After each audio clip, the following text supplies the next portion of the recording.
께서는 오늘 오전 9시 45분에 인천공항 도착 예정이십니다. 여러분 끝까지 많이 기도해 주시기를 부탁드리겠습니다. 오늘 에베소서 6번째 시간, 에베소서 6장 23절에서 24절까지의 말씀을 가지고 평안, 믿음, 사랑이라는 제목으로 하나님 말씀 나누도록 하겠습니다. 에베소서 6장 23절, 24절 말씀 여러분과 제가 한 목소리로 받들어 읽도록 하겠습니다. 아버지 하나님과 주 예수 그리스도께로부터 평안과 믿음을 겸한 사랑이 형제들에게 있을지어다. 우리 주 예수 그리스도를 변함없이 사랑하는 모든 자에게 은혜가 있을지어다. 아멘. 저희가 함께 에베소서를 살펴보고 있습니다. 에베소서는 바울 선생님께서 에베소 교회에 보낸, 주제로는 교회는 무엇인가 라는 주제를 가지고 나누고 있는 편지글이다 라고 저희가 함께 살펴보고 있습니다. 그래서 조인기 목사님께서 지속적으로 2장, 3장, 4장, 5장 은혜로운 말씀 나누어 주시는 것으로 알고 있습니다. 에베소서는 교회에 대해서 설명하면서 1장부터 3장까지에는 교리적인, 이론적인 내용을, 그리고 4장부터 6장까지에서는 우리가 어떻게 교회로서 살아갈 수 있을 것인가 실천적인 내용을 담고 있다라고 말씀을 드렸습니다. 4장에서부터 6장까지의 실천적인 내용에 대해서 살펴보다가 제가 알고 있는 익숙한 문구가 하나 떠올랐습니다. 그것은 바로 수신 제가 치국 평천하라는 말입니다. 어떤 말입니까? 수신, 자신의 몸을 갈고 닦고, 제가, 가정을 평화롭게 하고, 그렇게 했을 때에 치국, 나라를 다스릴 수 있고, 평천하, 천하를 평정할 수 있다, 이런 이야기입니다. 이 이야기는 보면 나라는 작은 개념에서부터 시작해서 나를 잘 다스리게 됐을 때 가정을 다스릴 수 있고, 국가를 다스릴 수 있고, 천하를 다스릴 수 있다라는 작은 개념에서부터 점점 큰 개념으로 옮겨가고 있는 것을 볼 수가 있습니다. 그런데 오늘 에베소서 4장에서부터 6장까지의 말씀에서도 비슷한 내용으로 내용이 전개가 되고 있습니다. 4장에서부터 어떤 내용들이 처음에 등장하고 있냐면, 우리가 교회된 우리가 어떻게 살아야 하는가, 개인이 어떻게 살아야 하는가를 이야기하고 있습니다. 그래서 말을 조심해야 된다든지, 어떻게 신앙생활 해야 된다든지, 이런 내용에 대해서 4장에 기록되어 있던 것들 여러분께서 기억하실 수 있을 겁니다. 이 이야기가 4장에서부터 5장 중반절까지 개인에 대한 이야기가 나오고 나서 교회된 가정에 대한 이야기가 등장합니다. 그리고 교회들, 그러니까 우리 각자 개인된 교회들이 모인 공동체로서의 교회, 그리고 우리가 살아내야 될 전 우주적인 하나님 나라로의 교회에까지 작은 것에서부터 점점 큰 것으로 에베소서는 이야기가 진행되고 있습니다.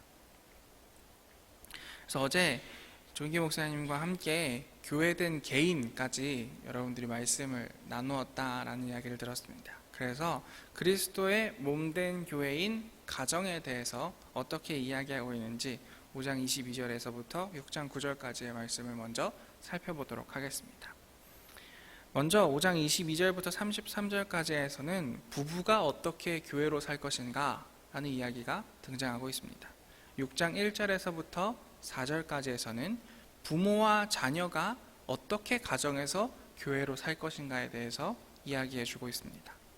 뒤이어서 현대 사회의 가정에서는 없는 이야기지만 이 당시의 가정에서는 아주 중요했던 종과 주인이 어떻게 교회로 살 것인가에 대한 이야기가 6장 5절에서부터 9절까지 등장하고 있습니다. 말씀이 길고 시간이 한정되어 있기 때문에 다 읽을 수는 없고, 제가 각각 파트마다 중요한 말씀을 한 절에서 두 절 정도 뽑아보았습니다. 먼저 부부가 교회로 살기에서 중요한 말씀은 5장 21절 말씀입니다. 여러분과 제가 한 목소리로 받들어 읽도록 하겠습니다. 그리스도를 경외함으로 피차 복종하라. 아멘. 분명히 제가 바로 직전에서 부부가 어떻게 교회로 살 것인가에 대해서 5장 22절부터 이야기하고 있다라고 말씀드렸는데, 제가 5장 21절 말씀을 가지고 왔습니다. 5장 21절 말씀에 이렇게 이야기합니다. 그리스도를 경외함으로 피차, 피차라는 말은 서로 복종하라라는 이야기이죠. 그리고 나서 22절에서 바울 선생님이 이렇게 이야기하고 있습니다. 아내는 남편을 그리스도께 복종하는 것처럼 복종해라 라고 이야기하고 있습니다. 바울 선생님이 바울 서신에서 지속적으로 여성들에 대해서 마치 남존 여비인 것처럼, 남성은 존귀하고 여성은 낮은 존재인 것처럼 이야기하고 있는 부분들에 대해서 많은 분들이 하나님께서 창조 질서로서 그렇게 만드셨다라는 이야기를 하시는데, 저는 그것을 이 시대의 배경을 전혀 이해하지 않은 것이라고 생각합니다. 이 시대의 상황은 분명히 남존 여비 사상이 있었습니다.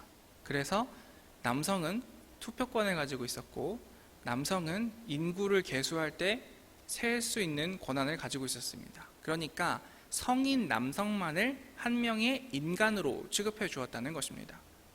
이런 사회에서 교회에서는 조금 다른 양상들이 있었습니다. 예수님 주변에는 항상 여성 제자들이 따라다녔고, 교회에서도 여성 집사들이 여러 가지 일을 맡았습니다. 심지어 요새 연구 결과에 따르면 그 시대에 1세기의 초대교회에서조차 여성 설교자가 있었을 것이다 라는 연구 결과가 속속들이 나오고 있습니다. 그러니 교회에서의 여성들의 위치는 그 당시 사회, 로마 제국 아래에서의 여성들의 위치와 상당히 차이가 나는 위치를 가지고 있었다는 것을 저희들이 유추해 볼 수가 있습니다. 이런 배경 상황을 놓고 보았을 때 바울 선생님이 여자는 교회에서 잠잠하라 라고 이야기했다든지, 아니면 지금 이렇게 이야기하는 것처럼 아내는 남편에게 복종하라 라고 이야기하는 것은 남성과 여성의 분명한 차이를 이해시켜주기보다는 여성의 위치가 사회와는 다른 교회 환경에 대해서 이야기하면서 교회 바깥에 있는 사람들, 그리스도 안에서 우리가 평등하다는 것을 모르는 사람들이 보았을 때에 너무 혼란을 느끼지 않도록 우리가 조금 조심할 필요가 있겠다라는 것으로 이해하는 것이 훨씬 타당한 것이라고 보여집니다. 오늘 말씀도 비슷합니다.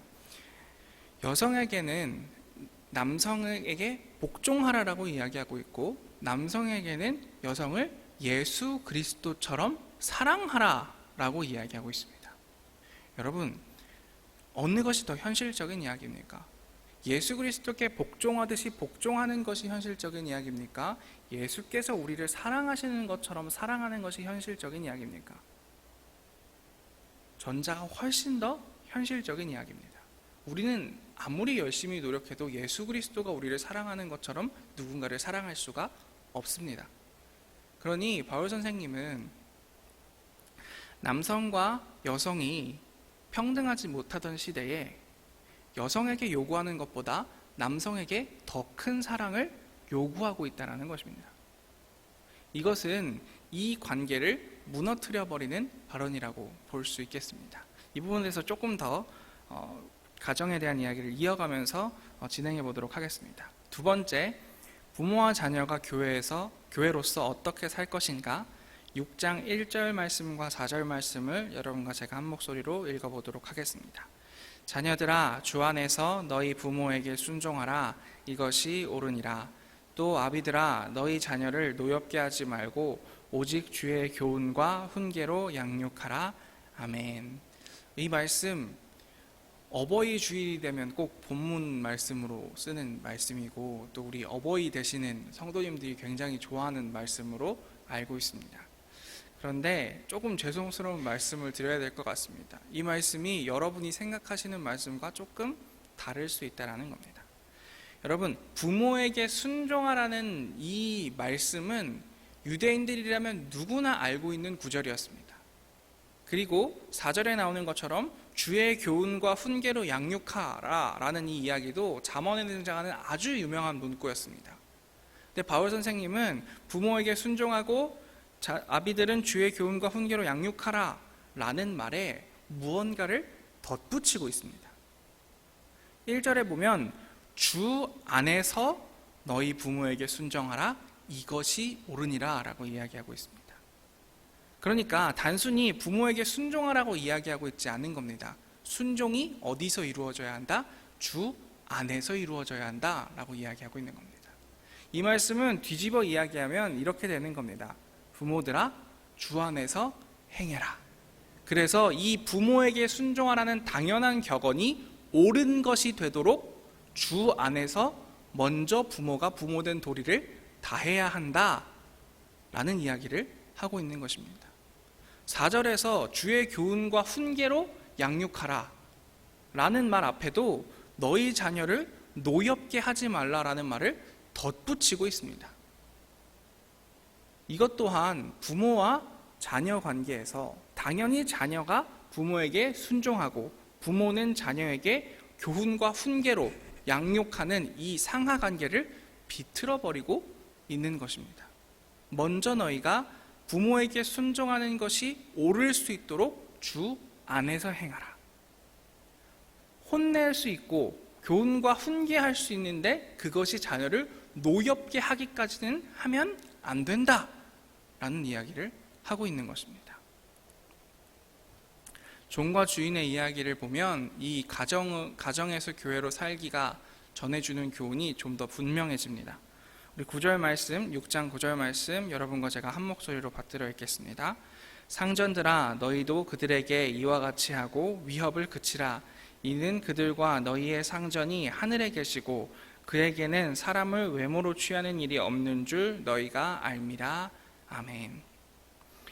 여기에서 종과 주인이 어떻게 교회로 살기에 대해서 이야기하면서 바울 선생님은 먼저 종들에게 이렇게 이야기합니다. 너희가 예수 그리스도를 섬기는 것처럼, 하나님을 섬기는 것처럼 주인을 두려워하고 잘 섬겨야 한다 라고 이야기하고 나서 9절에서 무엇이라고 이야기하냐면 상전들아, 주인들아 너희도 그들에게 이와 같이 하라 라고 이야기하고 있습니다. 종들이 주인을 섬기는 것 당연한 일이죠. 예수 그리스도처럼 섬기라라고 이야기해 놓고서는 9절에서는 주인들도 종들을 예수 그리스도처럼 섬기고 두려워해라. 그들에게 위협을 가하지 말라라고 이야기하고 있는 것입니다. 그러면서 그 이유에 대해서 이렇게 이야기합니다. 너희의 상전이 하늘에 계시고 그에게는 사람을 외모로 취하는 일이 없는 줄 너희가 알미라. 그러니 이 이야기는 결국 무슨 이야기입니까? 너희의 상전이 되실 수 있는 분은 유일하게 머리 대신 예수 그리스도밖에 없다라는 이야기입니다. 이 가정에 대해서 이야기하고 있는 이야기는 결국 이 수평적으로 이루어진 관계들을 예수 그리스도를 머리로 한 수직적으로 이루어진 관계들을 예수 그리스도를 머리로 한 수평적인 관계로 만들라라는 바울 선생님의 명령인 것입니다. 남편이 더 높고 아내가 더 낮은 그 당시의 당연한 이치, 부모가 높고 자녀가 낮은 당연한 이치, 주인이 더 높고 종이 더 낮은 당연한 이치를 예수 그리스도만이 머리 되실 수 있고 예수 그리스도만이 상전되실 수 있다는 사실을 인정하면 너와 내가 다른 존재가 아니라 우리가 모두 같이 예수 그리스도를 머리로 한 한 몸 될 수 있다. 우리는 한 몸의 지체가 된 사람들이지 등급이 나뉘어진 사람들이 아니다. 이것이 우리가 가정에서 이루어야 될 하나님의 나라이다 라고 바울 선생님은 이야기하고 계시다는 것입니다. 상하관계로 인식되던 것들을 그리스도의 한 몸으로서 오직 상전되실 수 있는 분은 예수밖에 없다 라는 사실을 알려주고 있다는 것입니다. 뒤이어서 6장 10절에서부터 20절까지에서는 하나님의 전신갑주를 입으라 라는 내용이 등장하고 있습니다. 이 말씀 워낙 유명한 말씀이기 때문에 한 절 한 절 살펴보지 않고 싸움의 대상이 누구인지 그리고 왜 전신갑주인지에 대해서 살펴보고 넘어가도록 하겠습니다. 싸움의 대상에 대해서 6장 12절에서 바울 선생님은 이렇게 이야기하고 있습니다. 우리의 씨름은 혈과 육을 상대하는 것이 아니요 통치자들과 권세들과 여둠의 세상 주관자들과 하늘에 있는 악의 영들을 상대함이라. 아멘. 이 부분을 해석하면서 한국 교회에서 많이 쓰이고 있는 전 세계적으로 교회에서 많이 쓰이고 있는 용어는 영적 전쟁이라는 용어입니다. 그래서 혈과 육이라고 되어 있는 이 본문 말씀이 다른 본문들, 다른 역본들에서는 우리의 씨름은 인간을 상대하는 것이 아니다 라고 되어 있기 때문에 우리는 세상의 다른 것들에 신경 쓰는 게 아니라 우리 가운데 있는 어떤 영적인 것들에 신경 써야 된다, 이런 식으로 가는 경우가 많은 것 같습니다. 그러나 이것도 이 당시의 배경을 살펴보면 조금 다른 시각으로 볼 수 있을 것 같습니다. 로마의 압제 아래에 있었던 이스라엘이 이 바울 선생님이 계셨던 시대에 그리고 이스라엘에서 예수 그리스도를 따르던 사람들이 초기 교회를 이루고 있었던 시대에 로마와 이스라엘은 굉장히 대립적인 관계에 있었습니다. 그래서 실제로 예수님 오신 뒤 주후 70년경에는 예루살렘 성전이 다시 한번 무너지는, 예루살렘이 다시 한번 정복당하는, 예루살렘과 로마가 여전히 전쟁의 팽팽한 긴장감 속에 있는 그런 배경 속에서 기록된 것이 신약 성경의 내용입니다.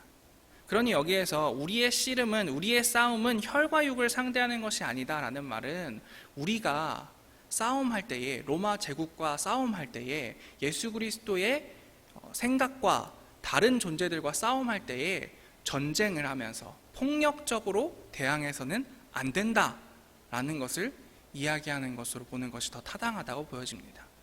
우리의 싸움은 통치자들과 권세들과 어둠의 세상 주관자들과 하늘에 있는 악의 영들을 상대하는 것이다 라는 말은 우리가 비폭력적으로 문화를 변혁하면서, 전쟁이 아니라 문화를 변혁하면서 우리의 세상을 더 충만하게 만들어가야 하는 것이다 라고 보는 것이 더 옳다라고 볼 수 있겠습니다.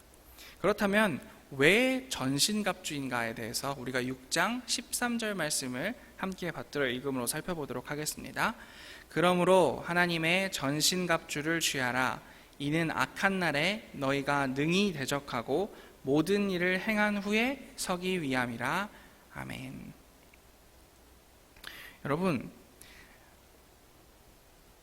이 에베소서는 편지글이다 라고 지난 수요일 날에 조인기 목사님께서 설교하시는 것을 제가 들었습니다. 편지글이기 때문에 이 글을 저희는 지금 6일에 걸쳐서 한 장씩 한 장씩 끊어서 읽고 있지만 에베소 교인들은 한숨에 읽어 내려갔을 것입니다. 그래서 6장에 와서 이 6장에서 여러분 하나님의 전신갑주를 입으십시오 라고 이야기했을 때 이 에베소 교인들에게 받아들여졌을 전신갑주의 이미지는 지금 우리가 생각하는 것과는 조금 다를 것입니다. 저희는 이 전신갑주를 개개인이 입는 전신갑주로 생각하는 경향이 있습니다. 그래서 우리가 개개인이 믿음을 가지고 복음의 신을 신고 성령의 검을 들고 이렇게 영적 싸움을 해야 된다라고 보고 있지만 1장에서부터 6장까지 지속적으로 한숨에 이 편지를 읽어내려가고 있는 에베소 교인들에게 한 몸이 전신갑주를 입는 것으로 이 전신갑주의 이야기가 읽혀졌을 것이라고 생각됩니다. 그러니까 우리가 어떤 몸에 대해서 지속적으로 이 편지글에서 이야기하고 있을 때는 당연하게도 에베소 교인들의 머릿속에는 머리 대신 예수 그리스도와 한 몸인 교회를 떠올리는 것이 너무나 당연했다는 것입니다. 그러니 그러므로 하나님의 전신갑주를 취하라 라는 이 글을 읽었을 때에 에베소 교인들은 그래, 내가 전신갑주로 하나님의 말씀으로 든든히 무장해야지가 아니라 하나님의 교회가 머리끝에서부터 발끝까지 전신의 보호구를 착용하는 것을 상상하였을 것입니다. 이 말은 무엇입니까? 우리가 머리 대신 예수 그리스도를 중심으로 각자가 상하 관계에 처해 있는 것이 아니라 각 몸의 지체로서 다른 역할을 수행하고 있는 한 몸이다라고 이야기했을 때 어느 특정한 부위가 중요하기 때문에 그곳을 가리는 갑주가 아니라 전신의 머리끝부터 발끝까지 보호구를 착용하라라는 이야기는 어느 누구도 위험에 처하지 않고 교회 내 어느 누구도 희생되지 않도록 전신갑주를 입으라 라는 말로 받아들여질 수 있다는 것입니다. 그러니 13절에 제가 강조해 놓은 너희가 라는 말은 교인들 한 사람 한 사람을 뜻하는 것이 아니라 교회 전체, 한 몸된 그리스도의 몸된 교회가 어느 누구 한 사람도 희생되지 않고 위험에 빠지지 않도록 전신갑주를 입으라 라는 말로 받아들여졌을 것입니다. 히브리서 1장 23절에 이렇게 이야기하고 있습니다. 교회는 그의 몸이니 만물 안에서 만물을 충만하게 하시는 이의 충만함이라. 이 몸된 교회가 만물을 충만하게 하기 위해서 혈과 육으로 하는 전쟁이 아니라 예수 그리스도의 사랑으로 비폭력적이고 문화적인 방법으로 세상을 바꾸어 나가기 위해서 어느 누구도 위험에 처하지 않도록 전신의 갑주를 입으라. 이것이 바울 선생님이 하고 계시는 이야기이고 에베소 교인들이 받아들였을 이야기라는 것입니다. 마지막으로 6장 23절 24절에서 이야기하고 있는 바울 선생님의 마지막 인사를 살펴보면서 말씀을 마무리하도록 하겠습니다. 우리 23절 24절 말씀을 한 목소리로 받들어 읽도록 하겠습니다. 아버지 하나님과 주 예수 그리스도께로부터 평안과 믿음을 겸한 사랑이 형제들에게 있을지어다. 우리 주 예수 그리스도를 변함없이 사랑하는 모든 자에게 은혜가 있을지어다. 아멘. 바울 선생님이 보낸 바울 서신들, 바울의 편지들을 여러 가지를 비교해서 읽어보면 이 에베소서 6장 23절, 24절에 나와 있는 마지막 인사글이 상당히 인상적으로 읽혀질 수 있습니다. 왜냐하면 대부분의 편지글에서는 24장에 나와 있는 인사글만 짤막하게 남겨져 있습니다. 여러분 나중에 가서 찾아보시면 아시겠지만 바울 선생님이 편지를 마무리할 때 은혜가 있을지어다 라는 말을 대부분 붙이고 있습니다. 그러나 그것이 한 절로 그치는 경우가 많습니다. 그런데 이 에베소에 보내는 편지글에는 23절의 인사말을 앞에 덧붙이고 있다는 것을 저희가 볼 수 있습니다. 그렇다면 23절은 무엇이라고 이야기하고 있습니까? 아버지 하나님과 주 예수 그리스도께로부터 평안과 믿음을 겸한 사랑이 형제들에게 있을지어다. 여기서 말하는 형제들은 누구입니까? 이 편지글을 듣고 있는 에베소 교회 교인들입니다.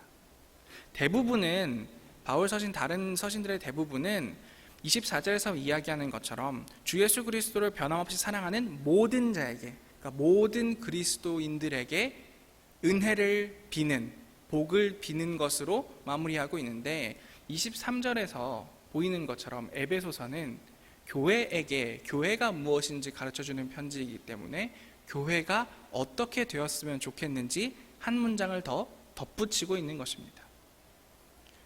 그러면 이 형제들에게 무엇이 있기를 바라고 있습니까?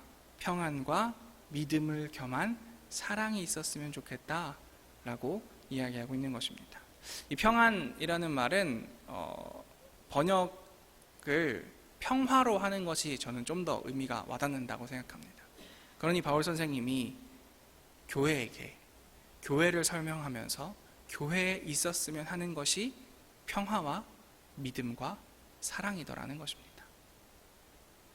저희가 오늘 살펴본 말씀을 따라서 산다면 교회에 평화와 믿음과 사랑이 있을 수 있지 않겠습니까?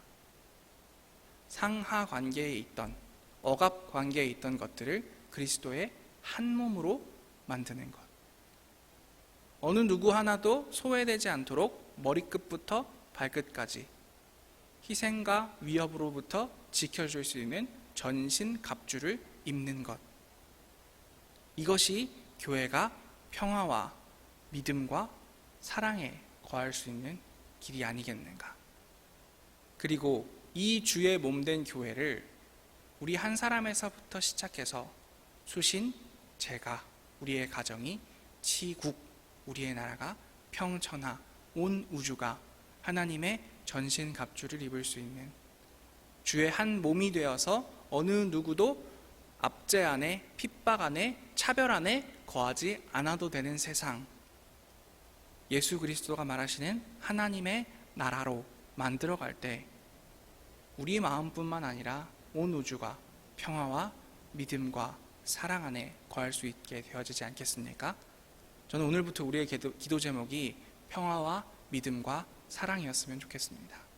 이것이 우리들의 삶에, 우리 교회의 삶에, 아름다운 교회에 가득하기를 예수 그리스도 이름으로 간절히 기도하겠습니다. 함께 기도하겠습니다. 하나님, 오늘 저희에게 말씀하여 주시니 감사합니다. 우리에게 평화와 믿음과 사랑을 빌어주는 바울 선생님의 따뜻한 마음을 2000년이 지난 오늘 우리가 느낍니다. 우리가 하나님, 상하관계인 것들을 그리스도 안에서 머리 되실 분은, 상전 되실 분은 예수 그리스도 한 분이라는 사실을 인정하며 모두가 평등해지는 폭력과 압제 없는 세상 만들어갈 수 있도록 축복하여 주시옵소서.